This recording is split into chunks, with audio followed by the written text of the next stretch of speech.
Yeah.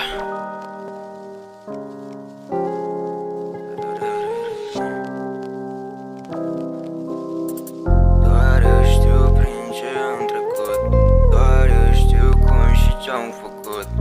Am găsit calea, am fost tăcut. Yeah.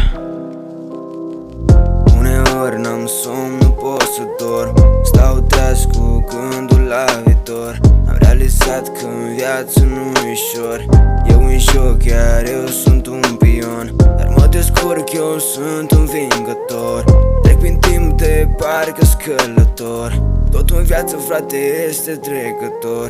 De acum trec la nivelul următor. Spune-mi ce, spune-mi când și cum a fost. M-am maturizat, nu mă mai recunosc. Am învățat că în viață totul-i contra cost. Dar nu mă vând, eu sunt prea prețios. Am făcut ce-am făcut, dar eu recunosc. Sunt mândru că sunt cum sunt, chiar și cum am fost. Toți se laudă cu bani în portofelul gros, dar dacă n-ai fericire nu e de folos. Doar eu știu prin ce am trecut, doar eu știu cum și ce-am făcut.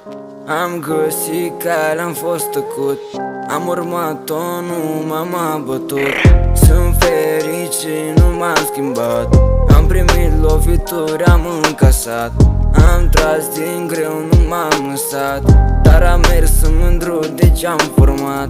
Ce-am stricat, refac. Nu sunt genul să las baltă tot ce-am lucrat, dar sunt genul care pot să fac și să tac. Am spus-o și-o mai zic în mod repetat. Doar eu mă cunosc, nu altcineva. Doar eu știu ce simt, dar poți observa. Doar eu m-am ajutat în a rezolva toate problemele din viața mea. Zic,